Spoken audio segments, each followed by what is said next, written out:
View नहीं लिया राहुल जी, ये जो रिकॉर्ड लेवल्स हैं यहाँ पे कोई ट्रेडिंग अपॉर्चुनिटी निकल रही है या इन्वेस्टमेंट अपॉर्चुनिटी निकल रही है, ये ऐसे एक बड़ा बड़ा जिगजैग है। और जो कि इस बार हम ऊपर की तरफ है, और वही भी सुहास जी बता रहे थे, मैंने वो चार्ट खोला हुआ है सामने स्क्रीन पे दिख रहा है, और वो बिल्कुल ठीक कह रहे हैं। और उसको देखिए आप, तो बिल्कुल एक अच्छी रेंज थी, पैरेलल रेंज थी, अब उसको ऊपर की तरफ तोड़ा है। ये रेंज बड़ी हो रही है या डायरेक्शन चेंज हो रहा है? जी, हम पिछले महीने से स्टार्ट करेंगे, जब हमारा डिस्कशन हुआ था कि मार्केट एक फेज बना रहा है और फेज 5 के बाद हमको एक मार्केट के अंदर एक रैली देखने को मिल सकती है कि मार्केट, और वही हमने पिछले मंडे देखा। इस मंडे से पिछले मंडे हमने पहला रिवर्सल देखा, और आपके चैनल पे आके सबसे पहले बताया था कि हम मार्केट ने ऑलरेडी रिवर्सल दिखा दिया है। अब प्रोबेबिलिटी है कि मार्केट जो है वो जब तक रिजल्ट आता है ये अपने ऑल टाइम हाई के आसपास कवर करेगी, और वहाँ एक ट्रिगर पॉइंट बनेगा जो मार्केट का रिस्पॉन्स दिखाएगा इलेक्शन के रिजल्ट के हिसाब से। लेकिन अपेरेंटली अब तक हमने एक हाई ऑलरेडी आज ब्रेकआउट देखा है और एक ऑल टाइम हाई देखा है। तो टेक्निकल पॉइंट ऑफ व्यू से अब हमने अपना सेकंड बेस जो बनाया था 21,820 का, जो पिछले मंडे बनाया था, वो एक टेस्टिंग पॉइंट बनेगा मार्केट के लिए, जो जिसको आप एक्सट्रीम बेस कह सकते हैं, जो ट्रेंड रिवर्सल के लिए सबसे इंपॉर्टेंट है।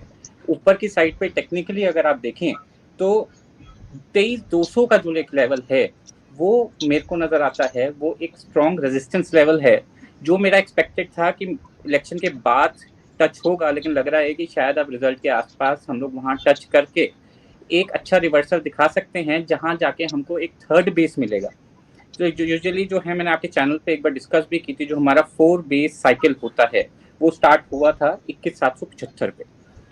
तो उस पे ही हमको तो मार्केट चलता नजर आ रहा है, ऑल द न्यूज डिस्काउंटेड। मैं साथ में एक चीज और ऐड करना चाहूंगा। आपके साथ बात करते करते कई मेरे पास डीएम्स आए हैं सोशल मीडिया पे कि I am very pro BJP. तो इस तरह की बातचीत छिड़ी थी, तो मैं थोड़ा सा आपके साथ शेयर करना चाहूंगा। I am not pro BJP, but I am pro India. I am pro Bharat की ग्रोथ स्टोरी। जो भी चीज इंडिया की ग्रोथ स्टोरी को सपोर्ट करती है, मैं उसको सपोर्ट करता हूँ। और इस समय जो इंडिया को चाहिए वो है एक स्टेबल स्ट्रॉन्ग गवर्नमेंट, जो कॉन्फिडेंस दे इकोनॉमी को बूस्ट करने का और फॉरेन इन्वेस्टर को पैसा लाने का। ये बात मैं क्यों बोल रहा हूँ? क्योंकि मैं 2 हफ्ते पहले न्यूयॉर्क में था। एक दिन मैं पूरा दिन वॉल स्ट्रीट पे था, एक दिन मैं पूरा दिन नैस्डैक में था। मैं बहुत इन्वेस्टर से मिला, सबसे बात करी। सबने मुझे एक ही बात बोली, हम इंडिया के लिए बहुत एक्साइटेड हैं, लेकिन हम वेट कर रहे हैं, हमारा पैसा रेडी है, लेकिन ये इलेक्शन का टाइम निकल जाने दीजिए, हम फिर आ रहे हैं।